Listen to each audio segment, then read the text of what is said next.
Buenas tardes, hermanos. Sean bienvenidos al sexto tema del día de hoy con el tema El Padre Nuestro como inspiración de toda oración cristiana, el cual va a ser impartido por el presbítero Enrique Estrada Montes de la parroquia de Nuestra Señora del Sagrado Corazón. Antes de iniciar, nos ponemos en actitud de oración con la siguiente oración. En el nombre del Padre, del Hijo y del Espíritu Santo. Amén. Espíritu Santo, tú que guías nuestros caminos y palabras, haz que no digamos Padre, si no nos comportamos como tales. No digamos nuestro, si vivimos aislados en nuestro egoísmo. No digamos que estás en los cielos, si solo pensamos en las cosas terrenales. No digamos santificado sea tu nombre, si no estamos dispuestos a santificarlo. No digamos venga a nosotros tu reino, si confundimos el éxito material. No digamos hágase tu voluntad, si no aceptamos también las cosas que nos vienen con dolor.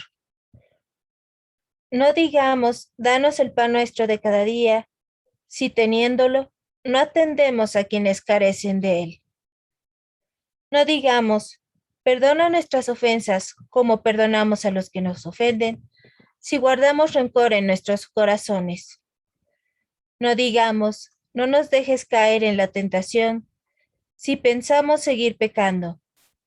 No digamos, líbranos del mal, si no tomamos parte activa contra el mal. Y no digamos amén, si no hemos tomado en serio las palabras dichas.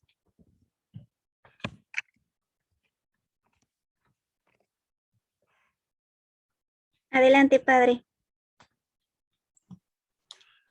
Muy buenas noches a todos. ¿Se escucha bien? Un poco bajito. A ver.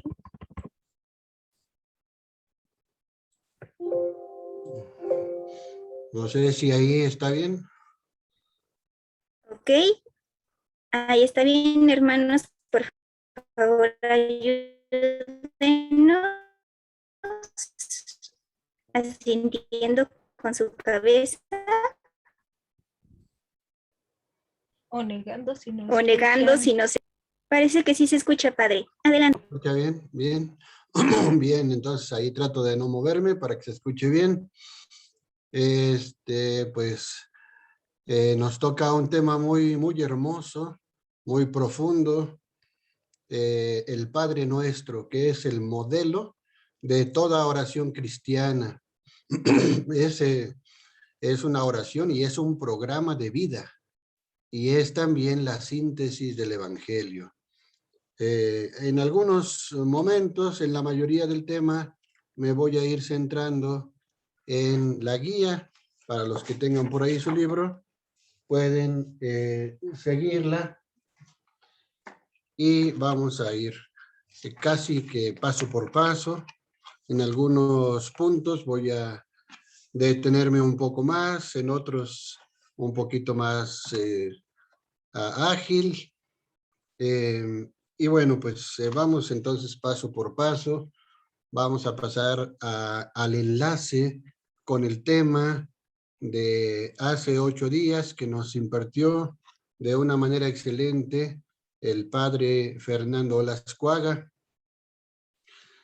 que fue precisamente las grandes enseñanzas de Jesús acerca de la oración.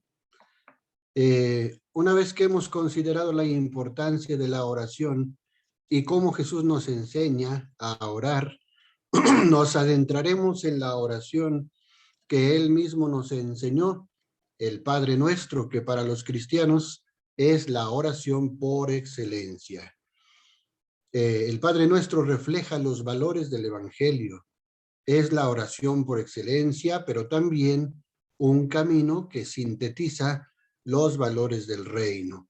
Ya lo iremos viendo poco a poco, paso a paso, a través precisamente de los puntos de este tema. Vamos a tratar de conseguir distintos objetivos que son precisamente reconocer en el Padre Nuestro el modelo de la oración cristiana. Descubrir que el Padre Nuestro es oración e invitación a vivir los valores del Evangelio y reflexionar cada una de las peticiones del Padre Nuestro. Luego vamos a una síntesis así muy rápida. Pasamos a la siguiente, la síntesis. El Padre Nuestro, siguiente diapositiva, por favor. El Padre Nuestro tiene tres precisiones que vale la pena hacer. Nos lo enseña Jesús. Es un modelo de oración cristiana y es la síntesis de todo el Evangelio. Todo lo que contiene el Padre Nuestro sintetiza todo lo que Jesús nos enseñó en todo su Evangelio, en toda su predicación. Ahí se sintetiza en esa bellísima oración. Luego también tiene una estructura que llevaría pues como esas 3 o 4 partes, mejor dicho, una invocación y reconocimiento, 3 peticiones, una petición sobre el alimento para vivir y otras 3 peticiones al final. La invocación y reconocimiento tendría 2 partes. Una, decirle Padre Nuestro.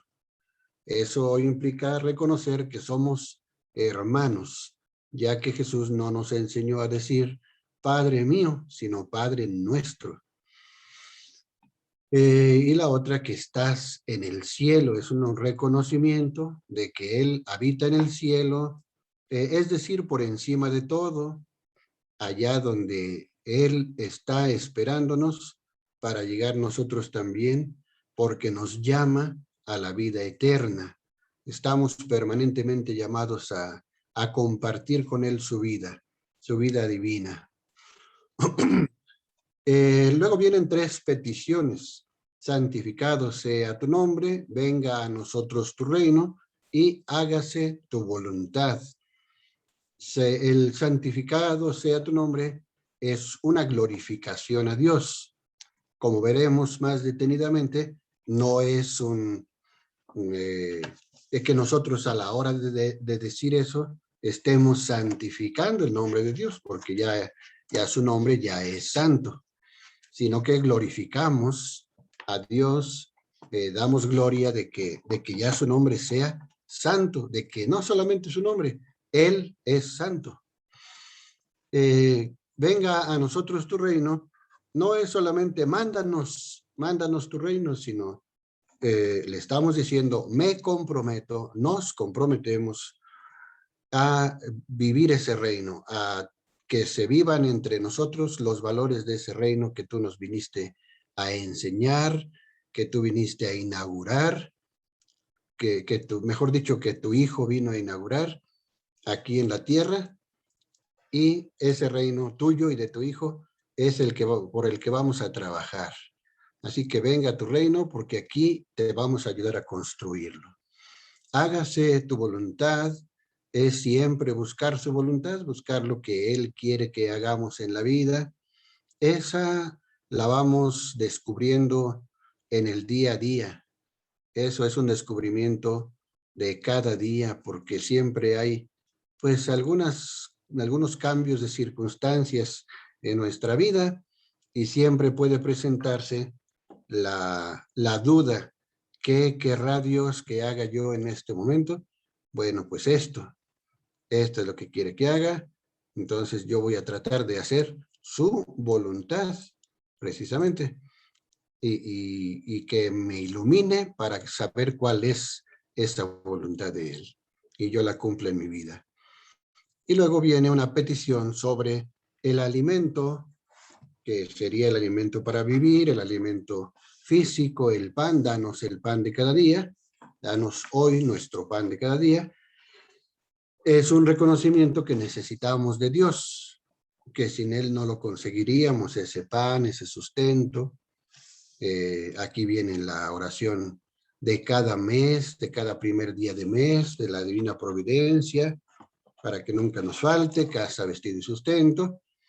Y también es un llamado a la solidaridad, es decir, danos el pan, pero que ese pan sea para todos, que no lo acaparen algunos, que no, como dirían los chavos, se lo apañen o se lo agandallen algunos, ¿no? Sino que sea para todos. Y luego vienen 3 peticiones finales. Perdona nuestras ofensas como nosotros también perdonamos. Es un compromiso de trabajar por la reconciliación, por el perdón. Cuando estamos diciendo perdónanos como perdonamos, es que entonces ya estamos perdonando. Y si no estamos perdonando, pues entonces no tenemos derecho a decir perdónanos. No nos dejes caer en la tentación. Es decir, danos fortaleza para ser coherentes, como decía la oración del inicio que acabamos de escuchar, que nos leyó Eunice, es no le digas, no nos dejes caer en tentación si no tienes ganas de dejar de pecar, ¿no? Entonces, fortaleza para ser coherentes. Y líbranos del mal, es decir, que el amor sea el centro de la vida, que no exista ninguna clase de mal en nuestra vida, al menos que no exista ninguna clase de mal que nosotros propiciemos, sino que luchemos contra ese mal y también contra el malo.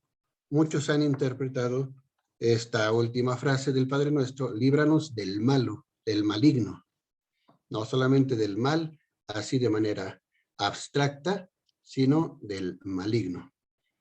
Entonces, bueno, pues ahí está esa síntesis. Vamos entonces al desarrollo del tema.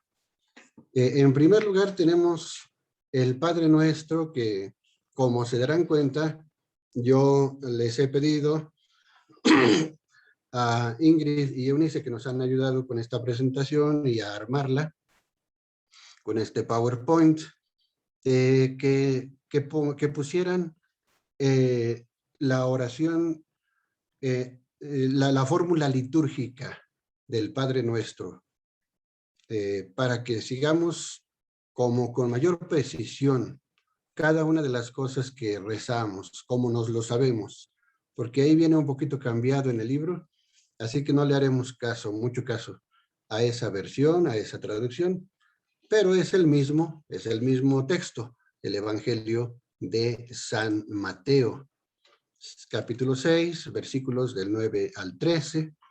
La otra versión, dicho sea de paso, es la de San Lucas y contiene unas peticiones más cortitas, solamente contiene 5. En cambio, el Padre Nuestro del Evangelio de Mateo son 7 partes o 7 peticiones o 7 invocaciones. Así como para decirlo de manera genérica, decimos peticiones, aunque no todas son peticiones. Algunas son, como ya vimos en la síntesis, glorificación, invocación, compromiso, pero bueno, para entendernos de manera genérica, ¿no?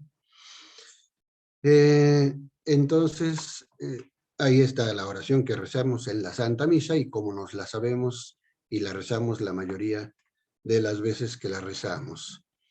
El Padre Nuestro, vamos a la siguiente. El Padre Nuestro, que es una síntesis de todo el Evangelio. En realidad, pues es la síntesis de todo lo que es el Evangelio, la enseñanza del Evangelio de Jesús. Cuando los discípulos, por ejemplo, le preguntan cómo orar y les dice, enséñanos como Juan enseñó a sus discípulos, pues como que se les antojó orar, que también ellos aprendieran, que también si ellos tenían su maestro, les enseñara a orar.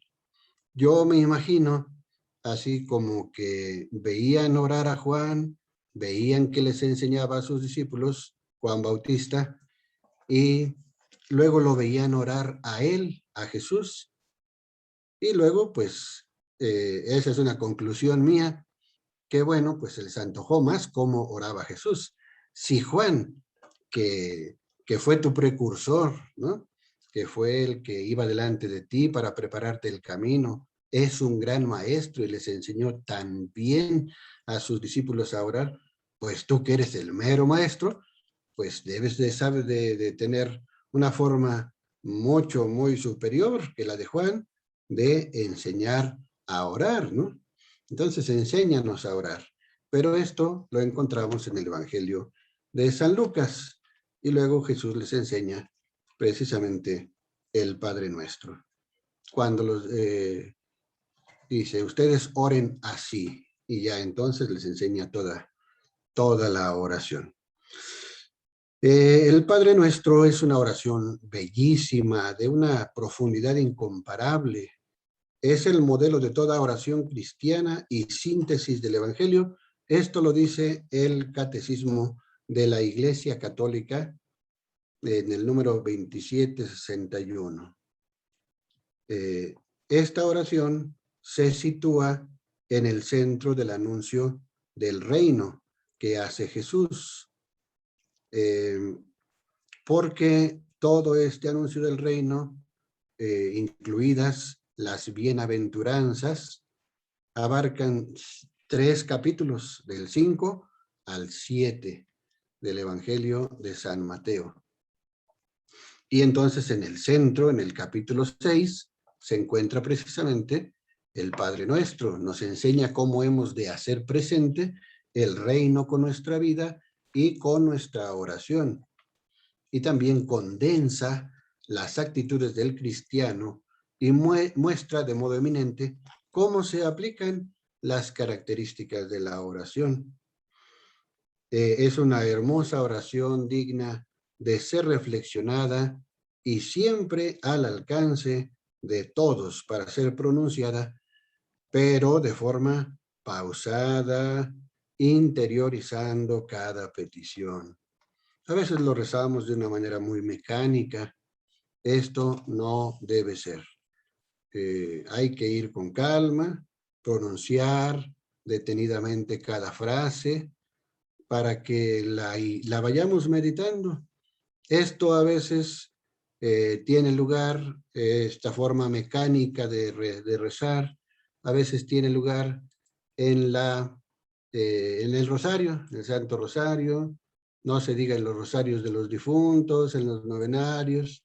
Pues a veces los rezanderos o rezanderas, pues ahí se la llevan bien rápida y la gente también contestando muy rápido. Entonces no se saborea, no se medita suficientemente. Hay que decirla con calma y con toda atención. Es la primera que nos aprendemos cuando somos chiquitos en el catecismo y antes del catecismo en la parroquia, ya en la casa nos van enseñando el Padre Nuestro, el Ave María. Entonces nos va a acompañar esta oración a lo largo de toda nuestra vida. Por eso hay que ponerla en un lugar muy digno, que no se nos haga rutinaria, que no la tengamos ahí como que ya tengo que rezar rápido el Padre Nuestro, ¿no? Bien, entonces tengamos esto en cuenta. Luego vamos a la estructura del Padre Nuestro. Aquí San Mateo nos presenta esta siguiente estructura con 4 partes. Una invocación, 3 peticiones, en el centro una petición sobre el pan diario y al final otras 3 peticiones. Una invocación o también, como dice la síntesis que acabamos de ver, un reconocimiento. Invocación y reconocimiento. Invocamos, hablamos con el Padre. Padre Nuestro, le estamos hablando, lo estamos llamando. Invocar viene de vocare, que es el verbo latino llamar. Entonces lo estamos llamando, Padre nuestro. Me detengo aquí un momentito para hacer la distinción en cuanto a la forma de escribir el Padre Nuestro y el Padre Nuestro. Es decir, los que ponemos siempre mucha atención, como es mi caso, a las cuestiones ortográficas y que vaya todo el texto bien puesto y bien correcto, hacemos esa distinción y les ayudamos a los demás para que hagamos todos esa distinción. El Padre Nuestro, junto, como está arriba en el título de esta diapositiva, el Padre Nuestro es una sola palabra, Padre Nuestro, porque es el nombre de la oración. Ahí no estamos invocando a nadie. Decimos, vamos a rezar el Padre Nuestro. La estructura del Padre Nuestro. Esa es una sola palabra, compuesta, pero una sola. En cambio, cuando ya lo rezamos, cuando ya empezamos nuestra oración, entonces nos dirigimos al Padre y a la hora de escribirlo, si queremos escribir eso, es Padre Nuestro. Y no es junto, sino separado. Ahí son dos palabras. Un sustantivo, Padre, y un adjetivo posesivo, nuestro, es mío. No es mío, es nuestro, no solo mío, sino de mis hermanos también, de los demás. Ya desde ahí estamos cayendo en la cuenta o estamos llamados a caer en la cuenta que Dios es Padre de todos y no solo de los creyentes, también de los no creyentes, de toda la humanidad. Y por lo tanto, la consecuencia es que todos somos hermanos. Todos somos hermanos. Y luego vienen luego viene la segunda parte de la invocación o reconocimiento, que estás en el cielo. Como una forma de, digamos, simbolizar un lugar que ya sabemos que por la fe no es un lugar físico, no es que está en el cielo, ahí entre las nubes, o allá en el firmamento, junto a la luna, no. Estás en el cielo, tú eres lo más alto, el más alto de todos, estás por encima de todos, ninguno se te puede igualar, tú eres superior a cualquiera, ¿no? Porque tú eres nuestro creador. Si eres nuestro Padre, estás por encima de todo. Y cada vez que lo escribamos, hay que escribirlo con mayúscula, Padre nuestro, ¿no? Nuestro ya no va con mayúscula, porque ya es el adjetivo que acompaña a Padre. Pero igual que el nombre de Dios, siempre hay que escribirlo con mayúscula. Entonces, cuidado también cuando escribamos las cosas que se refieren a nuestro ministerio, a lo que ustedes tienen que hacer en sus apostolados. También sean cuidadosos con esa escritura, porque es una forma también de darle su lugar a Dios, escribiendo correctamente su nombre, Dios con mayúscula, o el Señor con mayúscula, o Padre en este caso, ¿no? Que estás en el cielo. Bien, y entonces, como decíamos en la síntesis, estamos llamados a alcanzar ese cielo a donde está Él, a estar un día con Él en la gloria, en esa forma de existencia gloriosa, feliz, para la que hemos sido creados, a donde fue nuestro Señor Jesucristo a prepararnos un lugar. Entonces, que estás en el cielo no quiere decir, pues sí, pues qué chido para ti, ¿no? Tú estás allá y nosotros aquí en la tierra sufriendo. No, nada de eso. No es, estás en el cielo, estás lejos de nosotros, estás lejano, eres inalcanzable, como decían los judíos en su religión. el Altísimo, ¿no? Estamos en la presencia del Altísimo, sí, pero Él está muy alto, demasiado alto, inalcanzable. Para los judíos era eso, antes de que Jesús viniera a enseñarnos lo cerca que está Dios de nosotros, nuestro Padre, pues, bueno, ni siquiera le podían llamar Padre. Los judíos no le llamaban Padre porque eso era casi una blasfemia. Una blasfemia. Por eso se escandalizan los fariseos, los escribas, cuando escuchan a Jesús decir, mi Padre. Yo vengo de mi Padre. Y más coraje les da cuando les dice, mi Padre y el Padre de ustedes, ¿no? O sea, es otro distinto del mío. Porque si Dios fuera su Padre, me amarían a mí y no andarían buscando matarme, ¿no? Y a ellos les da coraje y dicen, nosotros somos hijos de Abraham.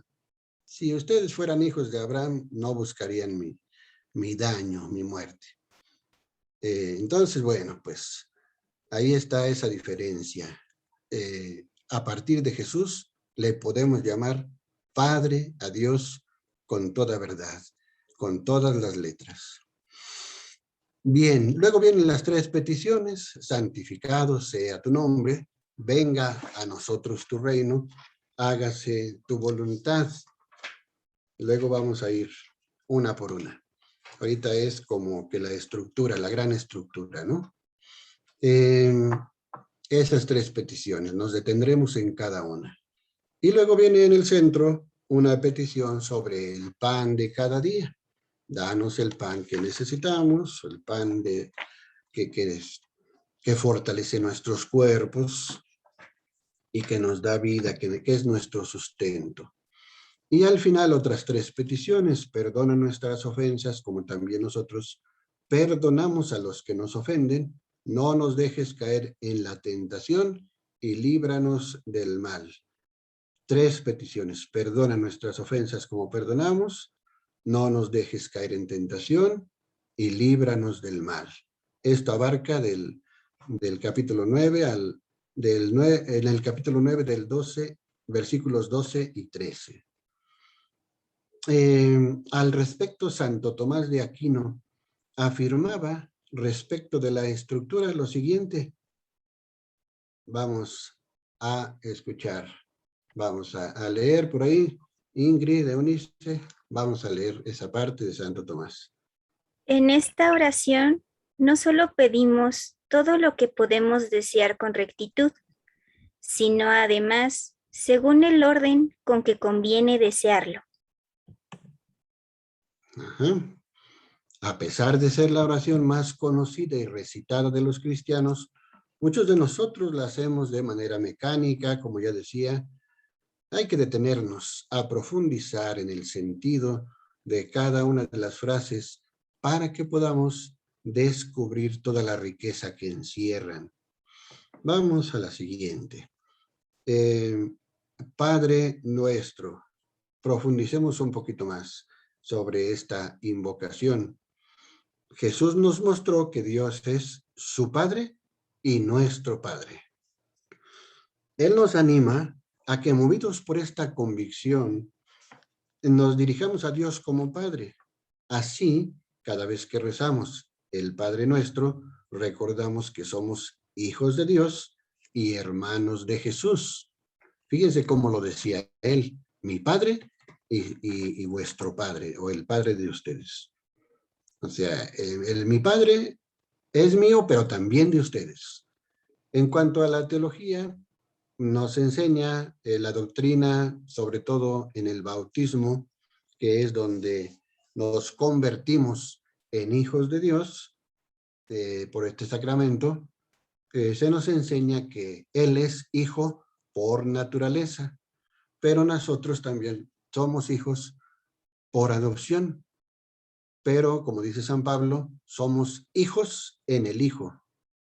Es decir, Él nos participa, nos comparte de su filiación divina. Y entonces ya pasamos también a ser hijos de Dios, no por naturaleza como Él, no engendrados, porque Él es, como decimos en el credo, engendrado, no creado. Nosotros sí somos creados, pero somos igual, hijos, con todos los derechos, con toda la carta de ciudadanía, de ser hijos de Dios. Así que, con toda verdad, somos hermanos de Jesús, sin, sin condicionantes. Ahí está el texto de Gálatas 4:7. Ahí puede cada uno ir revisando ya después de la clase, de manera individual, pues las citas que nos presenta la guía. Decir Padre a Dios es confiarnos a su amor y a su misericordia, sabiendo que Él es un Padre bueno y providente. Otra vez, checar ese texto de Mateo.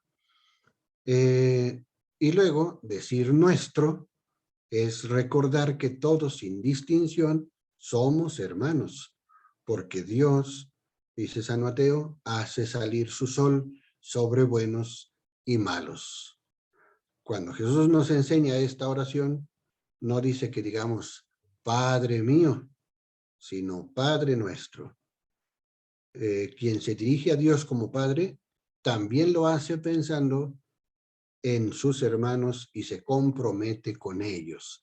En este sentido, hermanos y hermanas, no hay que olvidar, o mejor dicho, hay que poner de relieve lo que, a mi juicio, ha faltado cuando rezamos esta oración.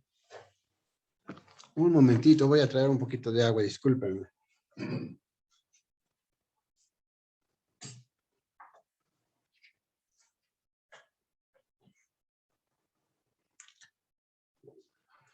Cuando rezamos esta oración nos ha faltado como ver el sentido comunitario que contiene. Yo diría también el sentido social de esta oración, porque los que han tomado el curso de la dimensión social de la fe entenderán de lo que hablo. Es decir, no puede faltar en la espiritualidad de un cristiano, nunca puede faltar el sentido social. Por eso Jesús nos enseña a decir Padre nuestro, nuestro, siempre comunitariamente, siempre en clave comunitaria. Él iba a fundar su iglesia siempre con un grupo, no con un solo individuo. No le dijo a uno, tú te vas a encargar. Sí le dijo a uno, a Pedro, que iba a ser el jefe, pero junto con los demás. En cuanto al Papa, también en la eclesiología se dice, es el primero entre muchos hermanos, el primero entre los pares, el primero entre los iguales. Al Papa Francisco, a mí me gusta mucho que al Papa Francisco le guste mucho resaltar, y desde su toma de posesión allá en el 2013, dejó muy en claro. Él no dijo, mis hermanos cardenales fueron a buscar a alguien que fuera papa. No.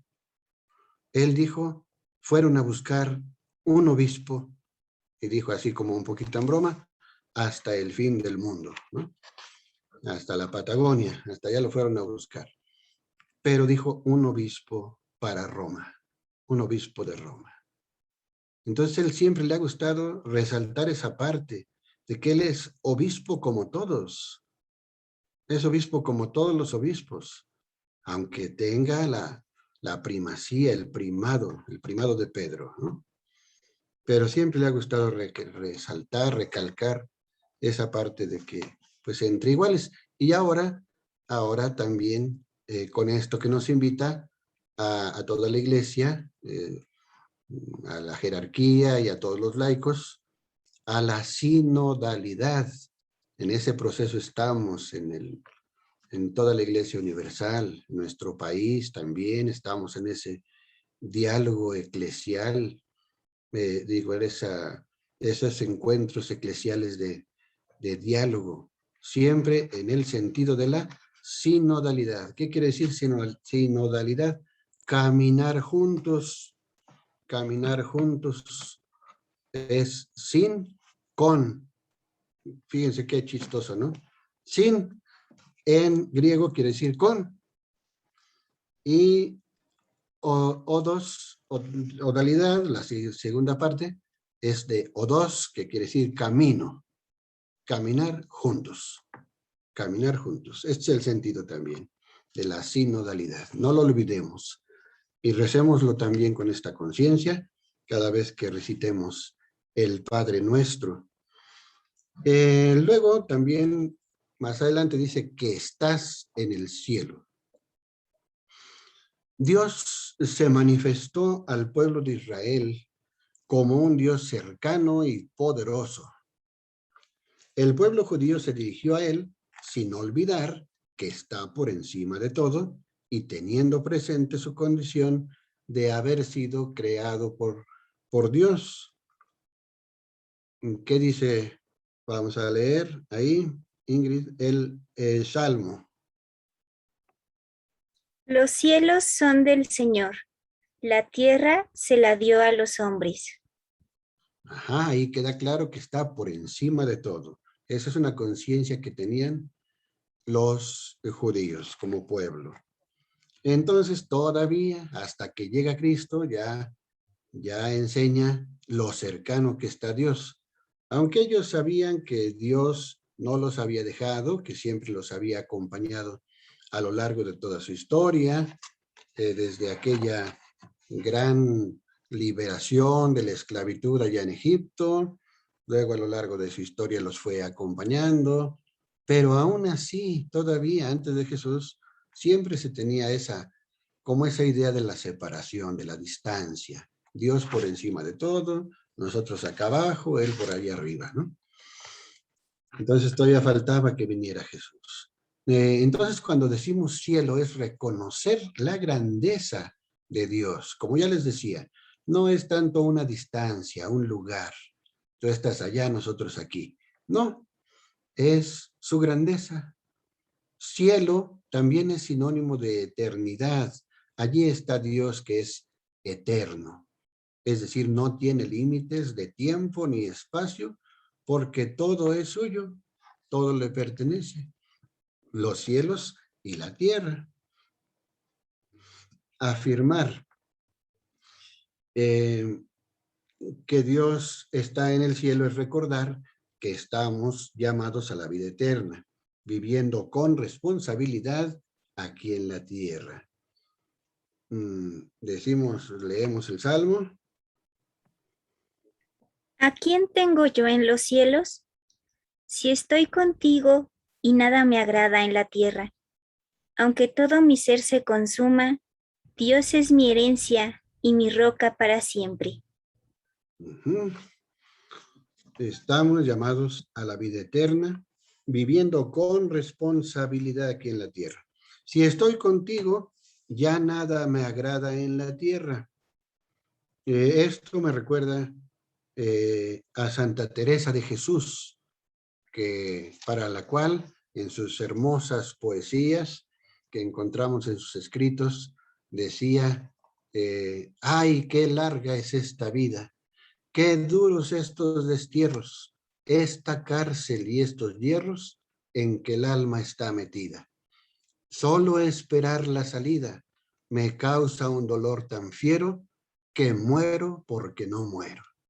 Fíjense qué cosa tan hermosa, ¿no? El alma de Santa Teresa, deseando estar ya con Dios en el cielo, deseando estar ya con Él, decía, muero porque no muero.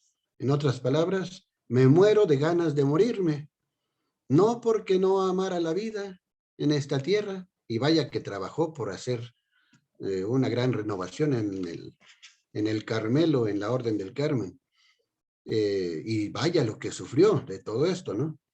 Pero también Dios le permitió tener, y por eso decía, ay, qué larga es esta vida, qué duros estos destierros, esta cárcel y estos hierros, en que el alma está metida, a mí me parece que se estaba refiriendo también a la sequedad, a la aridez que Dios le permitía tener, experimentar a la hora de hacer su oración. No sentía nada. Fíjense, grandes santas como esta, y a veces nos quejamos de que por ahí, que es que no siento nada, es que no sé cómo orar, es que me aburro, es que luego ya no sé qué decir. Pues no se trata de hablar demasiado, se trata de estar con Dios. A veces no se trata ni siquiera de hablarle. ¿Qué decía el padre Fernando hace 8 días en ese hermoso ejemplo que nos ponía? Que aquel hombre que iba todos los días a la iglesia no decía nada, el sacerdote se le acerca y le dice, bueno, ¿y qué? ¿Tú qué haces aquí? Pues estoy con él, estoy con Dios. Sí, pero ¿qué le dices? ¿O qué le pides? Pues nada, él me ve y yo lo veo. Y esa era su oración. Esa era la forma de llenar su alma, de saciar su alma, de esa sed de Dios. A veces eso es lo que hace falta, hacer silencio, estar con calma, como dice San Mateo, dice Jesús, entra en tu habitación, ora ante tu Padre que está ahí en lo secreto, y tu Padre que ve lo secreto te recompensará. No hace falta complicarnos demasiado la vida para orar. Entonces, bueno, pues si eso vamos haciendo en la tierra, pues ya estamos construyendo ese cielo, ya estamos encaminados hacia ese cielo. Padre nuestro que estás en el cielo, que estás en el cielo, pero estás conmigo, aquí, donde yo estoy también, en la tierra, en cada lugar donde yo me encuentro. Sé que estás conmigo. Estás allá, pero también estás aquí, porque tú eres Dios y puedes estar donde quiera, ¿no? Por eso es Dios. Entonces, bueno, pues no olvidar esto que le decimos cuando le decimos, estás en el cielo. Tú eres mi roca para siempre, como dice este salmo. Vamos a la siguiente. Santificado sea tu nombre. En el Antiguo Testamento, Dios es nombrado como el Santo de Israel. Dice Oseas 11:9, Isaías 43:3, y por eso su nombre debe ser santificado. Santificado. Santificar su nombre es reconocer el poder de Dios. Solo Él es grande y hace maravillas. Solo Él es Dios. Santificarlo es glorificarlo con nuestros actos, concretamente a favor de los hermanos. Entonces no es que digamos, santificado sea tu nombre. Se sonaría un poco absurdo si lo entendiéramos diciendo, pensando, yo cada vez que rezo, estoy haciendo más santo el nombre de Dios. No, yo no puedo hacer más santo el nombre de Dios. Él ya es absoluta y completamente santo. No necesita de mi santificación, de que yo lo santifique, de que yo lo haga más santo. No puedo hacer eso. Él ya es santo. Sino que al decir eso, estoy reconociendo que ya es santo, que solo Él hace maravillas, que solo Él es Dios. Y también, al mismo tiempo, glorificarlo con nuestros actos en favor de los hermanos. El Catecismo de la Iglesia menciona que nuestro Padre nos llama a la santidad a lo largo de nuestra vida y que es cuestión de su gloria y de nuestra vida el que su nombre sea santificado en nosotros y por nosotros, en mi vida y por mi vida, por mis actos, ¿no? Siempre pensando en los demás y como pueblo, como comunidad. Entonces no voy yo a glorificar y a santificar y a poner por encima, a poner en alto el nombre de Dios delante de la sociedad, yo solito. Lo vamos a hacer juntos. ¿Qué pasa? ¿Cómo se van a convencer los demás en la sociedad de que Dios es santo? De que de veras Dios ha enviado a su Hijo a salvarnos, de que Él es nuestro Salvador y Redentor. Cuando nos vean amarnos unos a otros, en esto reconocerán todos, dice Jesús, que ustedes son mis discípulos cuando se aman unos a otros, si se aman unos a otros. Si no nos amamos, ¿cómo van a reconocer los demás que el nombre de Dios, ¿no? Que creemos en Él? Se van a convencer, lo que hace que los demás se convenzan es el testimonio. Cuando hay pura palabrería y no hay testimonio como respaldo, pues eso se vuelve no creíble, eso se vuelve una incoherencia. En cambio, ¿qué decían de los primeros cristianos allá en el inicio de la historia de la iglesia? Decían los demás, miren cómo se aman, miren cómo se aman. Santificar a Dios es vivir como hermanos, hijos de un mismo Padre.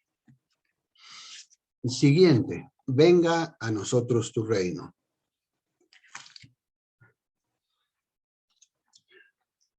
Pedir a Dios que venga a su reino es anhelar la justicia, la paz, la fraternidad y el perdón que estén presentes entre los hombres. Es trabajar y comprometerse para que esto ocurra. Trabajar y comprometerse. Cuando le pedimos a Dios su reino, no es que pues ya haz que la situación de este mundo cambie, ya que tú seas el que reine.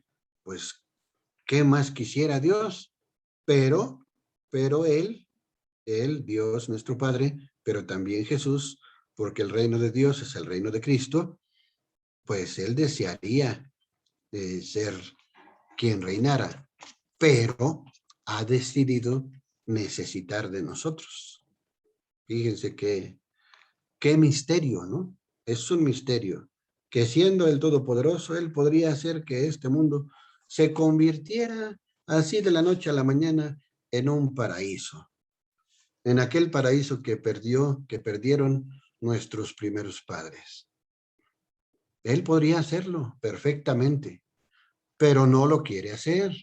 Quiere necesitar de nosotros, porque Él nos dio y les dio a nuestros primeros padres y por eso pecaron, porque nos dio el don de la libertad, el don más grande y preciado cuando nos creó, el don de la libertad, la capacidad de decidir.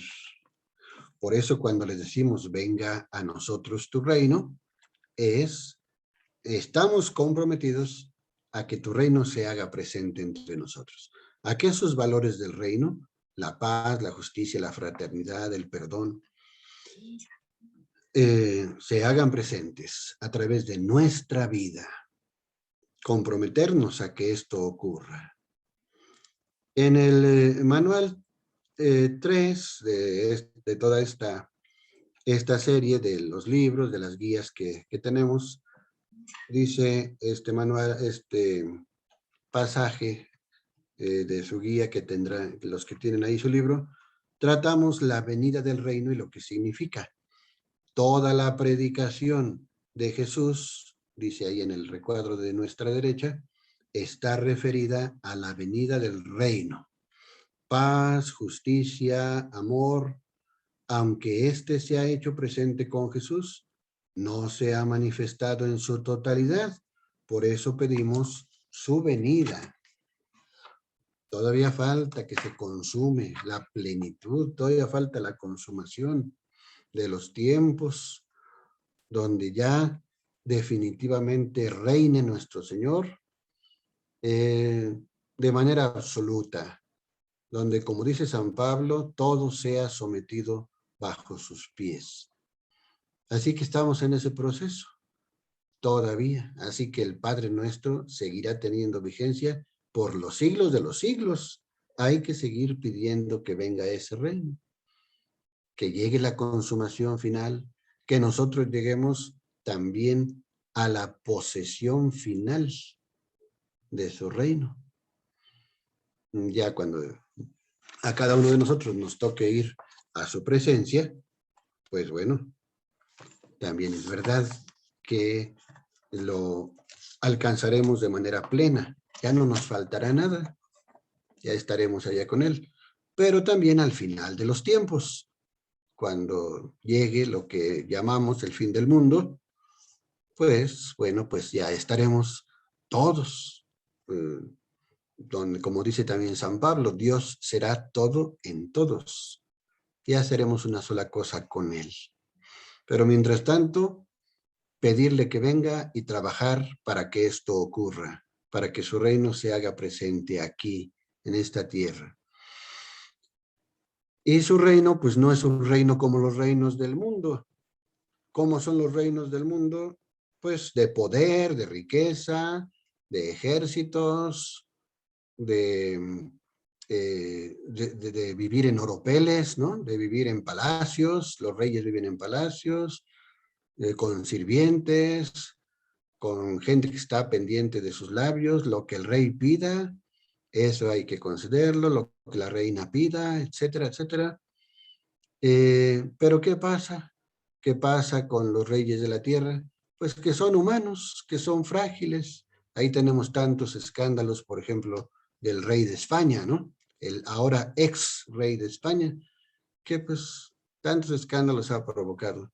Y aquella familia real, que ya nomás ha quedado como un adorno para los españoles, y uno que otro país por ahí todavía conserva sus reyes y sus reinas, pero pues todo está sostenido con alfileres.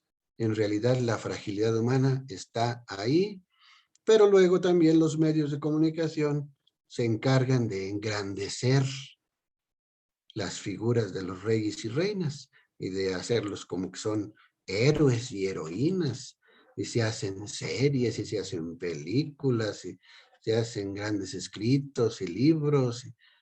Pues sí, pero en el fondo hay que reconocer que pues no son más que pobres y miserables seres humanos que pueden caer en cualquier pecado como cualquier ser humano pecador. Entonces no hay que caer tampoco en el engaño de pensar que son las grandes figuras, ¿no? Los engrandecen los medios de comunicación, que son unos pocos poderosos en el mundo, los medios de comunicación que son dueños de las grandes televisoras y consorcios periodísticos y agencias de noticias, ¿no? Entonces, el reino de Cristo es otra cosa. El reino de Cristo es paz, justicia, amor, solidaridad, fraternidad, hermandad entre todos. Hoy me gusta que hay una palabra, pues que yo no había escuchado mucho, que a mí me parece que es nueva. Así como decimos fraternidad, también hay otra que se dice sororidad. Sororidad. Fraternidad viene de frater, en el latín hermano, y sororidad viene de sor, hermana, ¿no? Como se llaman las hermanas religiosas, ¿no? Sor fulanita, sor, su nombre, ¿no? O el nombre que toman cuando antes se acostumbraba más que tomaban otro nombre distinto o agregado a su nombre de pila, ¿no? Pero no sé, yo no había escuchado mucho eso. Ahora se escucha un poco más en ciertos ambientes. Sororidad, es decir, ser hermanos y ser hermanas. O hermanas con hermanas, hermanos con hermanos, pero también unos y otras. También ser hermanos, hermanas. Está bien, ¿no? Eso releva el papel de la mujer, ¿no? Para que no seamos solamente hermanos, no sea solo la fraternidad, sino también la sororidad. Ambas juntas, ¿no? Bien. Luego viene la siguiente. Hágase tu voluntad. hágase tu voluntad. La oración de Jesús se caracteriza por la búsqueda de la voluntad de Dios. Pedir al Padre que se haga su voluntad es dejar que Dios actúe en nuestras vidas. Es estar siempre dispuestos a buscar su reino como prioridad. Fíjense, es lo primero, ¿no? La oración de Jesús se caracteriza por buscar la voluntad de Dios. Decimos así en la tierra como en el cielo. A ver, ¿cómo entender esto? Hágase tu voluntad así en la tierra como en el cielo. Es decir, unos entienden o han entendido de manera tradicional que se haga en las dos partes, ¿no? Que se haga en el cielo y que se haga en la tierra. Pero en realidad, ahí tendríamos que entender entre líneas, hágase tu voluntad así en la tierra como ya se hace en el cielo. Ya en el cielo ya se hace, pero así que se haga también en la tierra. Eso es lo que todavía no, lo que muchos no captamos, ¿no? A la hora de decirlo. Lo decimos, como digo, tan mecánicamente que hágase tu voluntad así en la tierra como en el cielo. Es que allá ya se hace. Ahora falta que se haga aquí en la tierra. Entonces, si eso nos toca a nosotros, buscar su voluntad, que se haga su voluntad aquí en la tierra también, igual que se hace en el cielo. Es buscar su reino como prioridad. Esta petición nos dispone a estar atentos a lo que Dios nos pide, a estar abiertos aun cuando parezca que su voluntad no favorece nuestros planes. Ahí donde a veces la puerca tuerce el rabo, ¿no? Porque, pues, sí que se haga tu voluntad, pero en la yunta de mi compadre, ¿no? Entonces, no, espérate. Que se haga tu voluntad, sí, pero ¿qué tal si su voluntad es, no te va a agradar mucho? ¿Cómo qué? Pues como alguna cosa que estés deseando y que no sea la voluntad de él, pero que sea nada más un anhelo tuyo. Si tú quieres a lo mejor muy legítimo, pues no sé, de crecer en la economía, de tener mejor puesto de trabajo, de tener mejores condiciones de vida, en fin.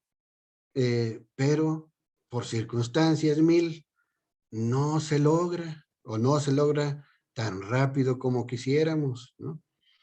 Entonces, por eso dice esta parte,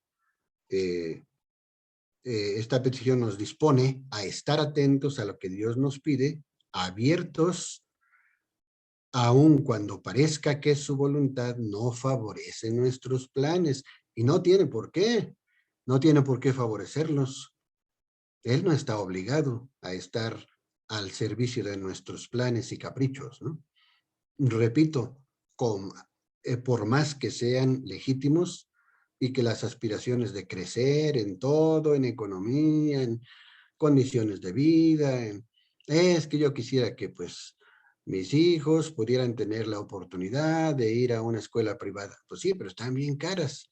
Entonces, pues adáptate a la escuela pública que también hay muchos maestros muy entregados y muy buenos, adaptarse, ¿no? Y estar muy cerca de los hijos. Esta pandemia nos ha enseñado muchas cosas. A ustedes, los padres, también les he enseñado muchas cosas. Pues es que no son las mejores condiciones, es que algunos ya están contentos de que ya están regresando a lo presencial y todo eso. Pues sí, yo también estoy de acuerdo en que esa es la mejor manera. Pero mientras la pandemia estuvo, pues o sigue estando, pues nos ha enseñado a que hay que adaptarse, ¿no? Es que, ¿qué diera yo porque mis hijos tuvieran otro tipo, otro nivel de educación, etcétera? Pues sí, pero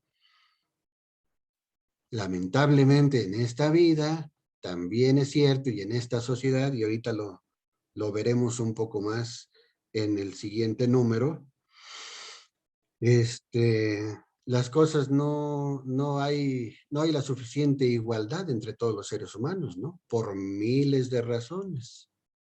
Algunas justas, otras no la mayoría injustas y por causas también muy injustas, en fin, ya nos detendremos a ver, pero mientras tanto buscar la voluntad de Dios, pues bueno, en estas circunstancias me toca vivir, les toca vivir a mis hijos, pues a echarle ganas y a aprovechar lo que tenemos, ¿no?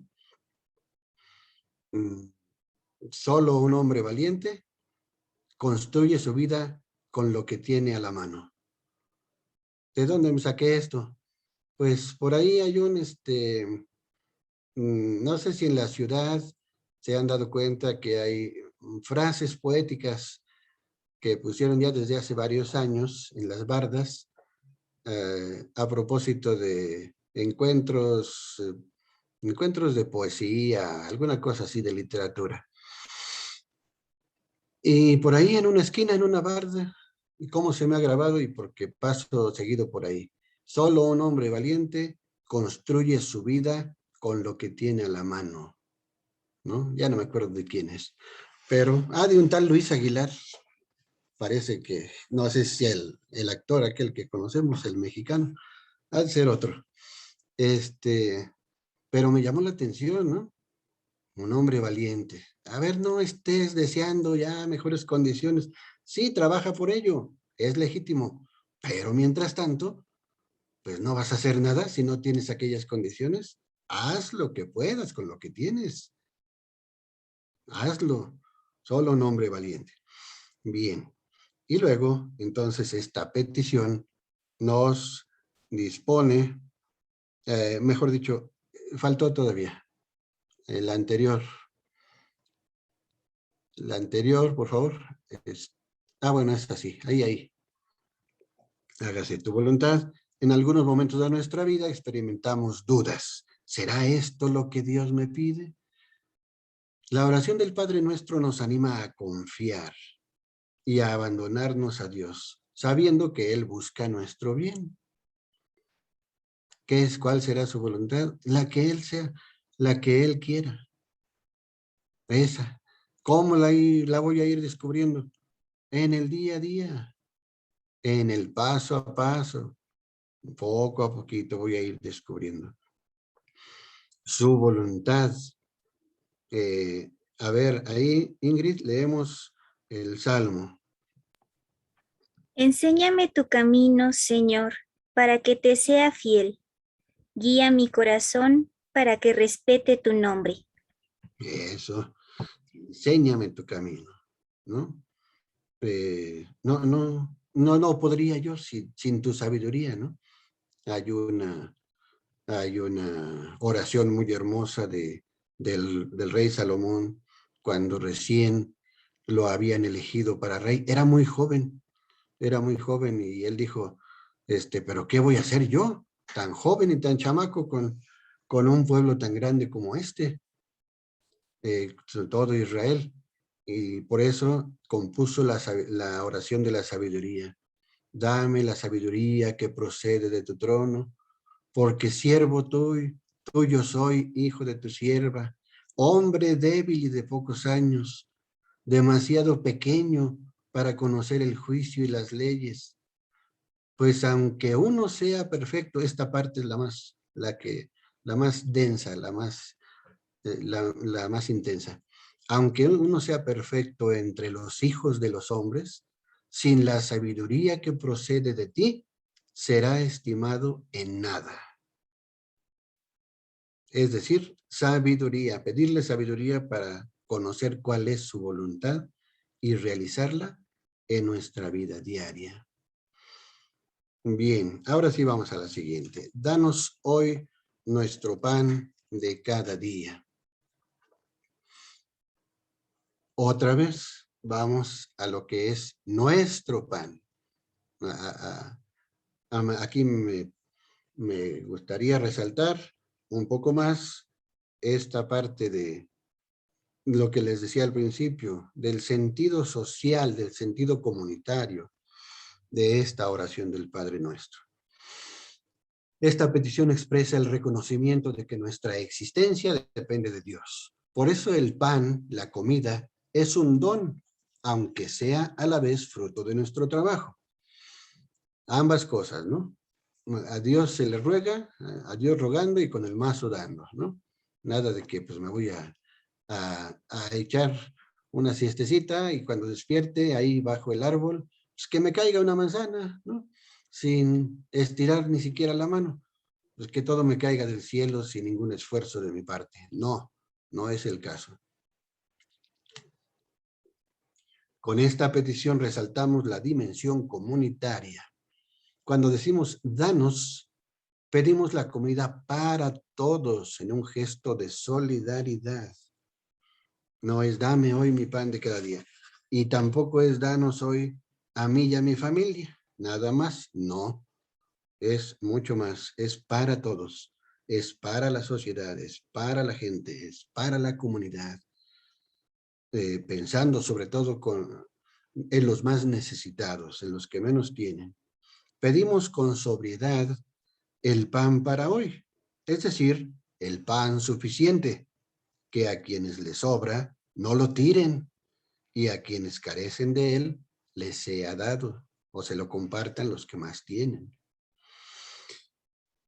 Pedir el pan para nosotros es estar dispuestos vamos a ver, ahí leemos, por favor. Compartir bienes materiales y espirituales, no por la fuerza, sino por amor, para que la abundancia de unos remedie las necesidades de los otros. Pues lamentablemente no sucede así en el mundo. Cuando me tocó en el curso de la dimensión social de la fe dar mi tema, yo les compartí algunos datos verdaderamente escandalosos. Y aquí se los vuelvo a compartir. Yo no me acuerdo si fue esta parte la que les compartí, pero son 5 datos escandalosos sobre la desigualdad extrema global, que son los siguientes. Primero, pobreza extrema contra riqueza extrema. ¿Cuál es la magnitud de la desigualdad? Ahí les van algunos datos. El 1% más rico de la población posee más del doble de riqueza que 6.900 millones de personas. Casi la mitad de la humanidad vive con menos de $5 al día. ¿Cuánto es eso? 5 por 20, 100 pesos al día. Y eso todavía medio les va bien. Hay quienes viven con $2 al día, con 20 pesos. Con 40 pesos, digamos, ¿no? Llenando los bolsillos de los millonarios. En la cúspide de la pirámide económica, un reducidísimo grupo de personas, fundamentalmente hombres, acumulan billones con B, billones de dólares. Sus fortunas y su poder crecen de forma exponencial. Actualmente los 1.000 millonarios, le llaman ahora, 1.000 millonarios poseen más riqueza que 4.600 millones de personas, el 60% de la población mundial. Mientras, aproximadamente 735 millones de personas siguen viviendo en la pobreza extrema. Una factura médica o una mala cosecha bastarían para que muchas otras se vieran sumidas en la miseria. En cuanto a los impuestos, tan solo 4 centavos de cada dólar recaudado se obtienen a través de impuestos sobre la riqueza. Los súper ricos eluden hasta el 30% de sus obligaciones fiscales. La segunda parte, el segundo dato, exiguos impuestos sobre la riqueza. Además de ver cómo sus fortunas siguen creciendo, los más ricos disfrutan también de los niveles de impuestos más bajos en las últimas décadas. A su vez, el peso fiscal recae de manera desproporcionada sobre las trabajadoras y trabajadores. Cuando los gobiernos conceden beneficios fiscales a las grandes empresas y las personas ricas, hay menos dinero para servicios básicos como la educación y la salud, lo que incrementa aún más el volumen de trabajo de cuidados que recae sobre las mujeres y las niñas. Cuando decimos danos el pan que necesitamos o el pan de cada día, no solo estamos pidiendo el pan, es toda una serie de condiciones de vida para que haya una vida digna para todos. Educación, vivienda, vestido, calzado. También una parte es el tiempo libre. El tiempo libre. Ok, entonces vamos avanzándole, porque ya se nos está viniendo el tiempo.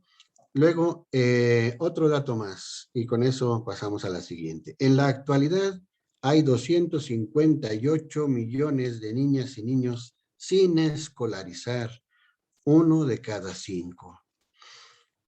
Y la desigualdad entre niños y niñas.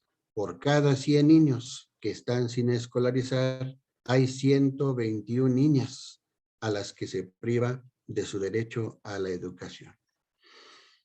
Siguiente dato, cada día 10,000 personas pierden la vida por no poder costearse la atención médica. Cada año 100 millones de personas se ven arrastradas a la pobreza extrema por los gastos médicos que deben afrontar. Finalmente, los 22 hombres más ricos del mundo tienen más riqueza que todas las mujeres de África. El trabajo de cuidados ejercido por mujeres equivale a 10.8 billones de dólares anuales en la economía mundial. ¿Y quién se los reconoce? La mujer siempre está más mal pagada por mayor cantidad de trabajo y de tiempo de trabajo, ¿no? Y luego vamos con la siguiente. Bueno, aquí nada más entonces que no olvidemos qué desigualdad tan grande, y cuando digamos el Padre Nuestro, danos nuestro pan de cada día, estemos pensando en todos ellos, en toda esa cantidad de gente que no lo tiene, que no tiene el pan de cada día. Y que también nosotros cuidemos, pues, de no tirarlo y de no desperdiciar, ¿no? Es un pecado muy grave, desperdiciar. Entonces, cuidado, lo que vayamos a consumir o también a compartir, que no se nos eche a perder. Comprar lo necesario, con lo que Dios nos vaya socorriendo, pero también compartir lo que tengamos en exceso. Habrá algunos aquí que tengamos un poco de más, que no nos vayamos a comer o a consumir. Compartamos. Necesitamos ser organizados. Desde Cáritas, eso nos han enseñado también. Danos hoy nuestro pan de cada día. Luego viene la petición de perdón de nuestras ofensas. Jesús nos hace sensibles a perdonar a los que nos ofenden. Nos invita a ser como nuestro Padre, un Dios misericordioso, siempre dispuesto a perdonar. Si ustedes perdonan, también los perdonará su Padre. Si no perdonan, tampoco los perdonará su Padre, ¿no? Luego viene este concepto que aparece en nuestra guía, en la página 42, en el número 9, la reconciliación. A ver, vamos a leerla por ahí. Es el restablecimiento de una amistad. Para el cristianismo es la obra salvadora de Jesucristo. Reconciliar. Viene de aquella raíz latina concilio o consejo o asamblea. Es decir, tiene un sentido comunitario. Reconciliar a alguien es recibirlo de nuevo en la asamblea, en la comunidad. Por alguna razón se había cortado, se había ido, se había separado. Reconciliar es, vente, únete nuevamente a nosotros. estamos en comunidad y tú eres parte nuestra. Pero también lo hemos entendido la reconciliación, y así le llamamos, por ejemplo, al sacramento, ¿no? De la reconciliación o de la confesión, reconciliarnos con Dios de manera personal. Y también reconciliarnos con el hermano. Dice Jesús, reconcíliate con tu hermano mientras vas con él por el camino, porque después ya no va a haber tiempo, ¿no? El Catecismo de la Iglesia Católica lo expresa de esta manera: el perdón es la cumbre de la oración cristiana. El don de la oración no puede recibirse más que con un corazón acorde con la compasión divina, ¿no? Eso es Catecismo de la Iglesia Católica. Y finalmente, no nos dejes caer en la tentación y líbranos del mal. El número 10. Ya reflexionábamos un poquito sobre esto.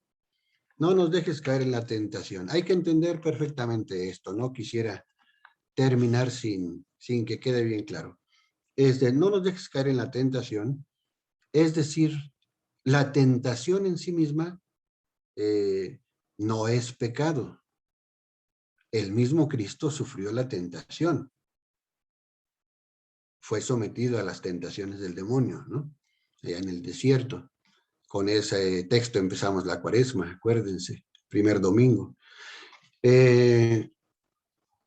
La tentación en sí misma puede venir por cualquier lado, ¿no? En cualquier momento. Y eso no es pecado, todos la podemos experimentar. Pero la petición aquí es: no nos dejes caer a la hora de la tentación. Cuando se presente la tentación, no nos dejes ceder a ella, ¿no? Y no quiere decir que estemos exentos de problemas, no quiere decir que no se vayan a presentar dificultades. Es decir, que nos conceda la fuerza de no caer en la tentación, también de buscar soluciones que vayan contra él y contra su reino. Y finalmente, líbranos del mal. En esta última petición pedimos a Dios que nos libre del mal, es decir, de todo aquello que nos aleja de él y nos destruye como personas destinadas a amar. Personas destinadas a amar, ¿no? Ahí está. Entonces, que nos libre no solo del mal en abstracto, sino del mal, del malo, del maligno. De hecho, hay traducciones en la Biblia del Padre Nuestro donde dice: y líbranos del maligno. Dice: líbranos del maligno. Todo lo que nos aleja de él. No olvidar que el maligno pues anda por ahí trabajando sin descanso, ¿no? Pero también tener claro que el maligno es un ángel caído. Yo me acuerdo muy bien, y nunca se me olvidó, de una frase de un padre por allá en Villaguerrero, un padre que duró pues como 50 años de párroco allá en Villaguerrero. Nos decía: el demonio es un vencido. No se olviden de eso. El demonio es un vencido. Solo tiene poder el diablo, o el Satanás, o el maligno, o el chanclotas, como dicen algunos, ¿no? O patas de cabra, o como queramos decirle, si tú le das permiso de que tenga poder sobre ti. Solo si tú le abres la puerta. Pero no le abras ninguna rendijita, porque una rendijita y él abre de par en par la puerta. Decía también aquel padre Toño Morales, decía, en paz descanse: con el diablo no se dialoga. Con el diablo no se dialoga. Nuestros primeros padres cayeron cuando empezaron a dialogar con la serpiente. Oigan, y es cierto que Dios, ya cuando empiezas a entablar diálogo con el malo, es casi seguro que va a sacar en sus redes. Cuando se presenta la tentación, hay que cortarla de tajo, desde un principio. Contigo no voy a dialogar, no tengo nada que platicar contigo. Bien, pues tenía preparadas algunas otras cosas, pero hasta aquí quedamos, se me fue el tiempo, pero creo que está bien aprovechado, según yo. No sé ustedes, vamos a dar tiempo para algunas preguntas, si es que hubiera, comentarios, sugerencias, en fin, estoy atento a sus intervenciones. Sí hay preguntas, padre. Preguntan, según su experiencia, ¿cuáles son los antagonismos en los que cae frecuentemente el católico cristiano en relación a lo que contiene el Padre Nuestro? Pues, yo me centraría un poco más en la cuestión del perdón. Más que antagonismo, le llamaría incoherencia, ¿no?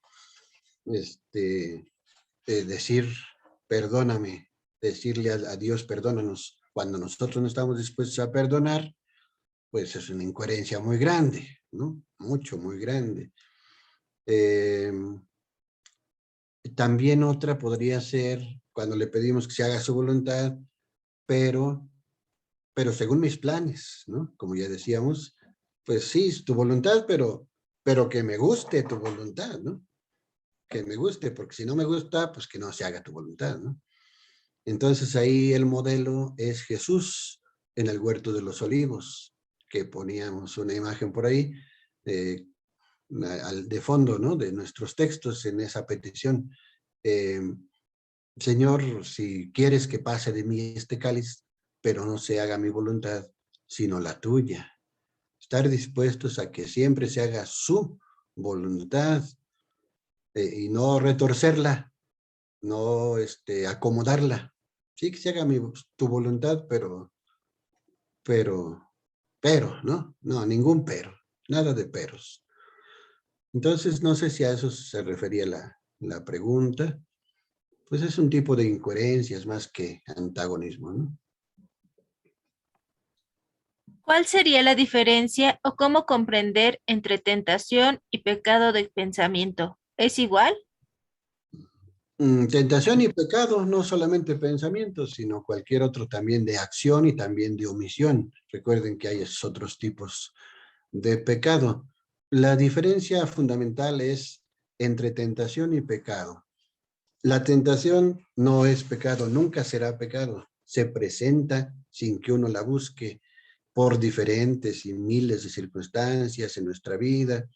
En alguna circunstancia nos podemos encontrar en alguna tentación, pero eh, no hay pecado mientras no se tenga la voluntad de ceder a consentir que esa tentación continúe, es decir, como ya decía yo ahorita, se le haga el diálogo, se le haga el juego al maligno y pues se, se le empiece a abrir la puerta poco a poquito, ahí ya vas camino hacia el pecado, ¿no? Cuando tú tomas una decisión y no alejas inmediatamente la tentación que se presenta, es decir, si queremos referirnos al pensamiento, sí tenemos el poder, nomás que hay que hacer un entrenamiento de repetir, de repetir, de repetir, como todo entrenamiento en cualquier otro aspecto de la vida, repetir el cortar de tajo. Es decir, si el pensamiento ya se me presentó, entonces ya pequé porque ya pensé en tal o cual cosa pecaminosa. No, no si no consentiste, no si no continuaste, no si detuviste rápido a tiempo, no. El pensamiento, cuando menos lo espera uno, ya está ahí. ¿De dónde vino? Pues de quién sabe, del pasado y del presente y de imágenes que a veces también nosotros caemos en el error de alimentar pensamientos con acciones o con cualquier otra cosa, ¿no? Y bueno, pues obviamente van a regresar porque todo lo que vamos viviendo en la vida se almacena y un día sale otra vez y nos vuelve a tentar, pero mientras menos tengamos ese tipo de cosas, no le demos oportunidad al pecado, la tentación tendrá menos fuerza, ¿no? Y los pensamientos estarán ahí, pero ya estaremos cada vez más, digamos, entrenados y capacitados para alejarlos inmediatamente. Gracias, Padre. ¿Cuáles son las posturas adecuadas para hacer la oración del Padre Nuestro? Posturas corporales, entiendo yo, que se referirán. Pues la verdad es que no hay algunas normas, no hay ninguna norma en ese sentido, ¿no? Yo aquí me referiría, por ejemplo, a algún tipo de oración que ayuda mucho a meditar, a reflexionar, a estar concentrados, pues sentarse bien y cómodamente en algún asiento, alguna silla, alguna banca, de manera cómoda, pues bien erguida la columna, que no estemos así como que agachados, como que encorvados. A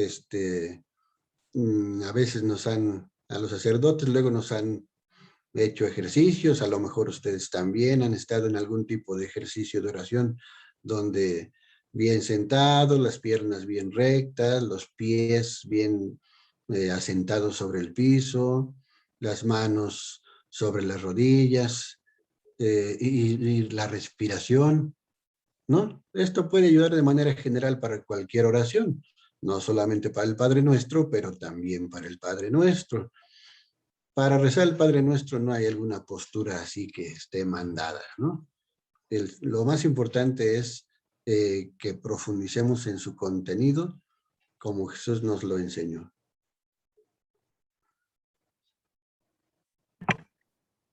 Una última pregunta. Todavía hay unas cuantas más, pero pues ya teníamos el tiempo encima.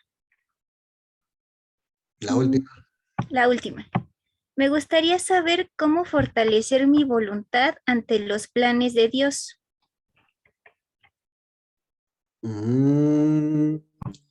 Pues yo repetiría lo que dije también en ese punto de hacer la voluntad de Dios. Se va encontrando cada día cuál es su voluntad y también se va encontrando esa fortaleza. Cuando te dispones a hacer la voluntad de Dios, te pones en sus manos y le pides que te dé la fortaleza de cumplirla. Si estos son tus planes, Señor, aunque no sean los míos, ayúdame a ser fuerte para que sean tus planes los que yo cumpla en mi vida, ¿no? Yo por ahí iría así contestando de manera sencilla, ¿no?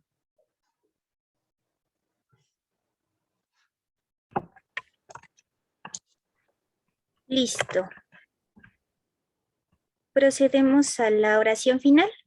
Sí, entonces vamos a ver un video, vamos a terminar con un canto muy bonito de el Beato Carlos de Foucault. Vamos a escucharlo y a orar con él.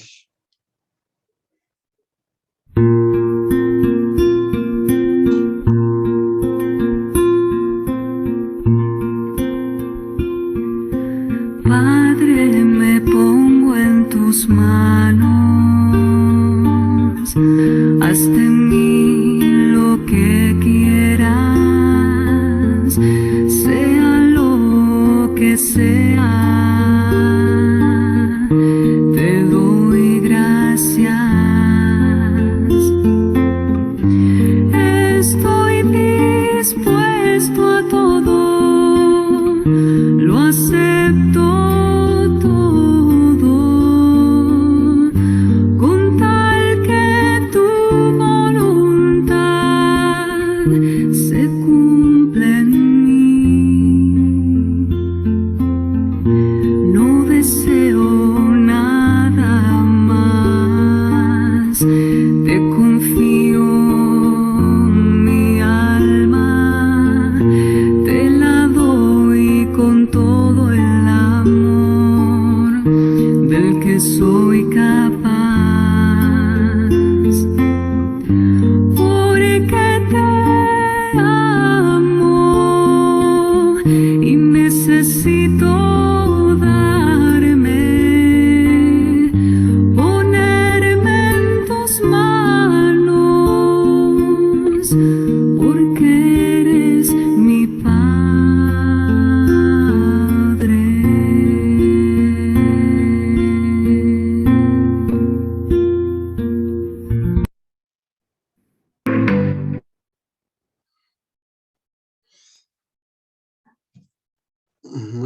bien, pues por ahí nada más una recomendación final de alguna película que tiene poquito que acabo de ver.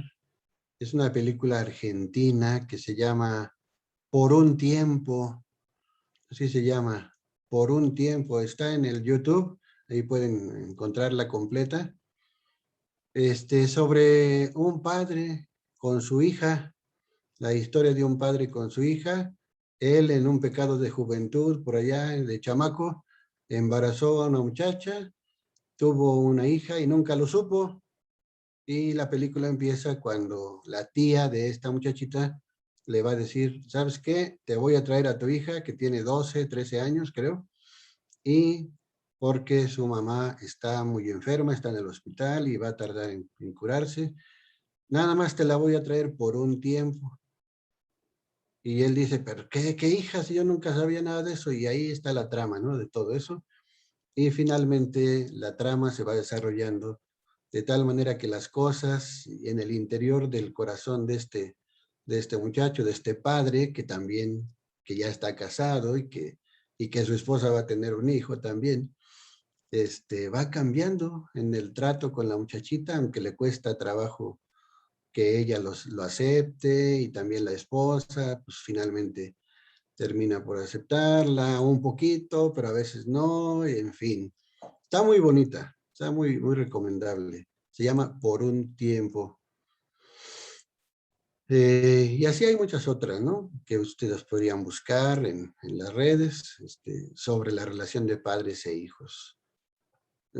También eso ayuda mucho a descubrir cómo, como dice Jesús, si ustedes que son malos saben dar cosas buenas a sus hijos, ¿cuánto más les dará cosas buenas el Padre Celestial, ¿no? Con eso termino. Les agradezco mucho su atención, hermanos, y que pasen una feliz noche. Si no hay otra cosa, termino con la bendición, y si hay algún aviso, pues ya ahorita les dirán, ¿no? El Señor esté con ustedes y Con con su Su espíritu. espíritu. la bendición de Dios Todopoderoso, Padre, Hijo y Espíritu Santo, descienda sobre ustedes y les acompañe siempre. Amén. Amén. Amén. Buenas noches, Dios los bendiga. Gracias, Padre. Buenas noches, hermanos. Nada más unos últimos avisos, los de siempre. Les recordamos, por favor, y les pedimos su puntualidad. Ya saben que a partir de las 7 hay tolerancia hasta 7:15. A partir de 7:15, si no tenemos ningún aviso por parte de sus coordinadores o sus encargados de comunidad, ya no se les va a dar acceso. Si ya estaban adentro y por cualquier circunstancia lo sacó, avisen a su coordinador nos avisa a nosotros y con mucho gusto les damos otra vez acceso. De eso no hay ningún problema. También importante renombrarse, hermanos. Si tienen dudas, pueden contactar con nosotros, con cualquier equipo de comunicación en la página de decanato, para que sus coordinadores puedan tomar su asistencia. Los coordinadores están batallando mucho para tomarle su asistencia. Entonces les pedimos, por favor, que si tienen alguna dificultad, se acerquen a ellos o con nosotros y con mucho, mucho gusto los auxiliamos. Por favor. Les vamos a compartir la presentación lo antes posible, para que puedan ver ahora sí que el material que faltó compartir ahorita, que quería agregar el padre Enrique, ya no nos dio tiempo, y las preguntas que faltaron por responder, se las vamos a hacer llegar a él. En cuanto tengamos la respuesta, la mandaremos a los coordinadores y los coordinadores se las harán llegar. De antemano, pues muchas gracias, que pasen buena noche y un bendecido descanso.